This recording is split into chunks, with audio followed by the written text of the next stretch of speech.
topic, that is the recent developments in training system. ठीक है, we very well know about that what is the reason behind giving the training and organizing the training, why the organizations are conducting the training program. So we must have to know about the recent development and training system. कि भाई whenever the organizations are conducting training programs, so nowadays which kind of developments are taking place for the training purpose. Training के purpose के लिए आजकल जो अभी currently recently या as present इसको हम कहें, कौन कौन से डेवलपमेंट है जो ट्रेनिंग सिस्टम में क्या हो रहे हैं, अराइज हो रहे हैं, या फिर हम यूँ कह रहे हैं कि ट्रेनिंग सिस्टम को और ज़्यादा फ्रूटफुल बनाने के लिए या ट्रेनिंग को और ज़्यादा ट्रेनिंग से और ज़्यादा एडवांटेज लेने के लिए कुछ रिसेंट डेवलपमेंट्स हैं जो किए जा रहे हैं, ताकि जिससे ट्रेनिंग और ज़्यादा क्या हो सके, पर्पसफुल हो सके या वो मल्टी डायमेंशनल होकर वर्क कर सके. तो फर्स्ट डेवलपमेंट हमारा क्या कहता है कि self enrichment and survival. For organisational growth, for your own survival into the organization for long year, you have to taking the different kind of things, है ना, in your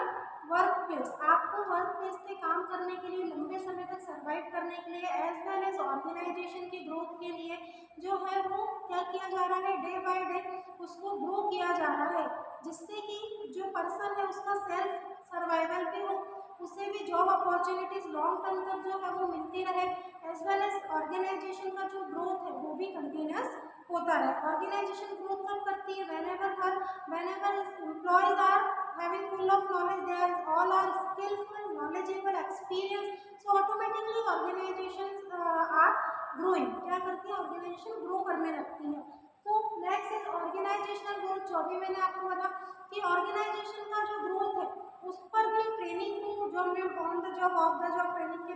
टाइप्स पढ़े हैं, तो उसी में हम क्या कंसीडर कर सकते हैं कि भाई जब भी ट्रेनिंग कंडक्ट की जाती है या करवाई जाती है तो सिर्फ एम्प्लॉयज़ को उससे बेनिफिट्स होंगे, ये एक रीज़न होता है, या एम्प्लॉयज़ के जो स्किल हैं, वो स्किल्स हैं वो इम्प्रूव होंगी, ये भी रीज़न होता है. बट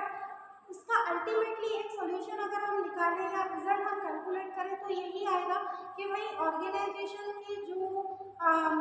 क्या कहना चाहिए, जो सक्सेस होती है वो एम्प्लॉयज़ के ऊपर ही डिपेंड करती है, एम्प्लॉयज़ की परफॉर्मेंस पे डिपेंड करती है. क्योंकि जितना ज़्यादा जो एम्प्लॉय है, अगर उसकी परफॉर्मेंस जितनी बेहतर होगी, जितनी क्या कहना चाहिए कि सही होगी, कितना काम वो कितने समय में कर रहा है, प्रोडक्टिविटी उसकी क्या है, कितना एफिशिएंटली वो वर्क कर रहा है, तो ये सारी चीज़ें देखने के बाद, एग्जामाइन करने के बाद यही रिजल्ट हमें मिलेंगे कि भाई ओवरऑल ऑर्गेनाइजेशन का ग्रोथ होगा. नेक्स्ट हमारा कहता है कि focus. The training, the recent development also work in the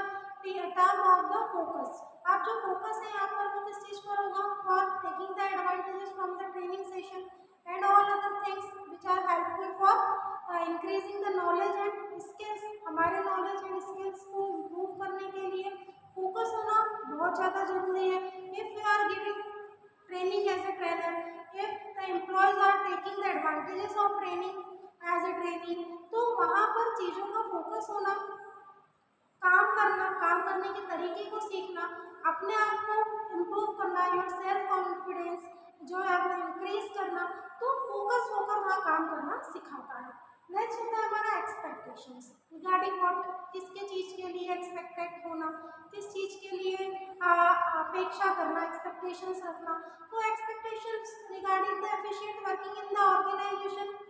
through the employees से जो आप एक्सपेक्टेशन रख रहे हैं, definitely it will be regarding to the work के रिगार्डिंग ही होगी एक्सपेक्टेशन कि भाई एम्प्लॉयज जितना ट्रेंड होकर काम करेंगे उतने ही बेस्ट रिजल्ट जो है वो ऑर्गेनाइजेशन को देंगे.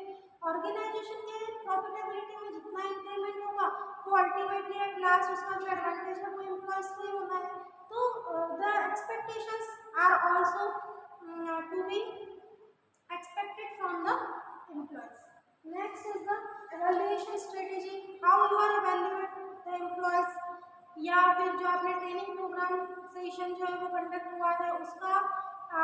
जो इवेल्युएशन है वो किस बेसिस पर हो रहा है. How you evaluate your trainings, your employees. Sometimes you have to evaluate your trainers also because they all are the people who is engaging in providing the training. जो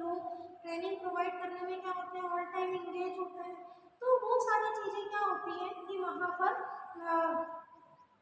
प्रोवाइड करती है किस चीज़ को, स्ट्रेटेजी को। किस तरह की स्ट्रेटेजी को प्रोवाइड करती है कि भाई how we are evaluating the things, हमें टेस्ट के थ्रू, कंट्रोलिंग के थ्रू, डिफरेंट मेकिंग ग्रुप्स के through, how we are evaluating the people, है ना। अब पीपल को इवेल्युएट करना दैट मीन्स कि ये जानना कि भाई आपका ट्रेनिंग सेशन कितना फ्रूटफुल रहा, आपको ट्रेनिंग सेशन से कितना कुछ सीखने को मिला, और ट्रेनिंग कितना फ्रूटफुल है, ट्रेनिंग कितना सक्सेसफुल रहा, इसका वैल्यूएशन करने के लिए डेफिनेटली हमें किसको टेस्ट लेना, हमें किससे टेस्ट लेना होगा, एम्प्लॉयज़ को या उन ट्रेनिंग्स को जिन्होंने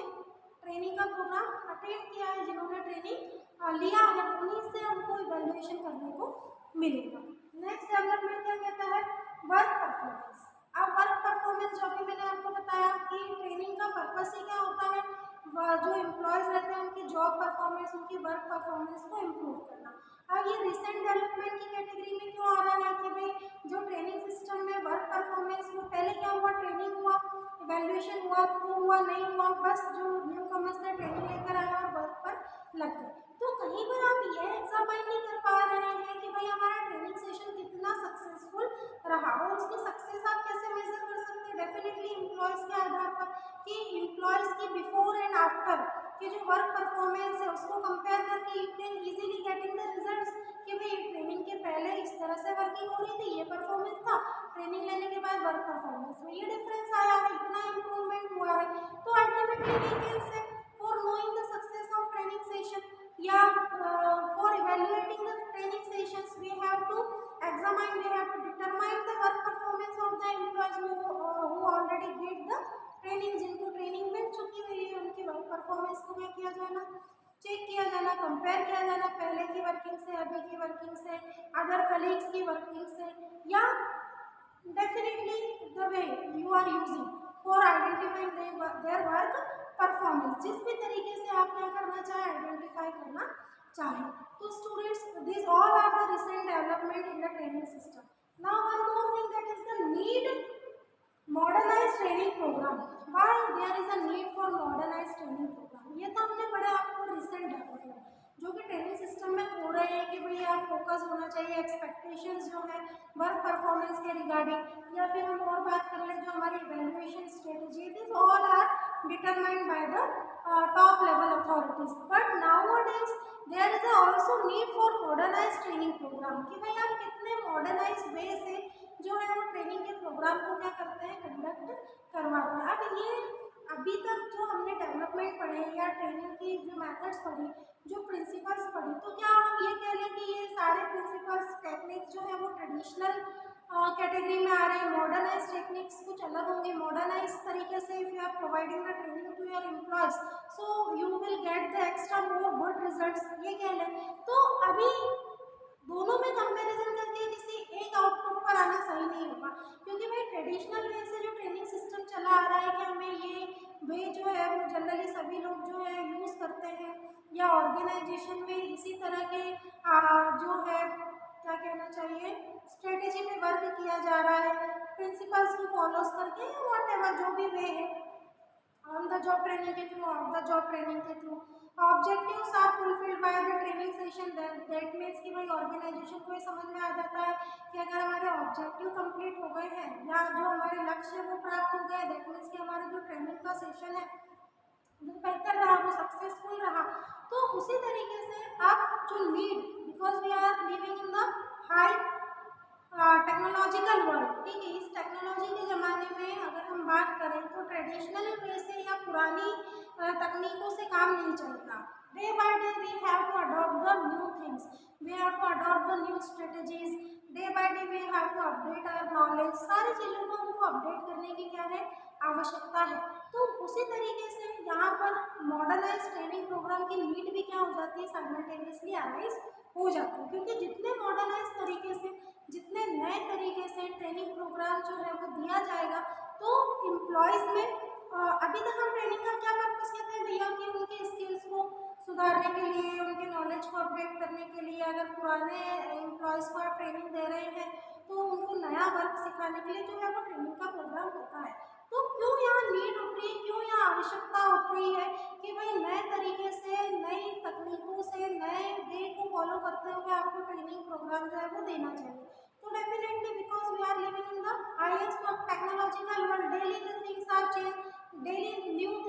टेकिंग प्लेस,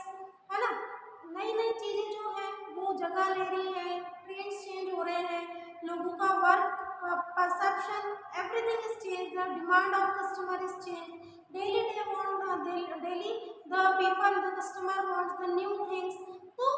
सारी चीज़ों को accommodate करने के लिए न्यू नीड की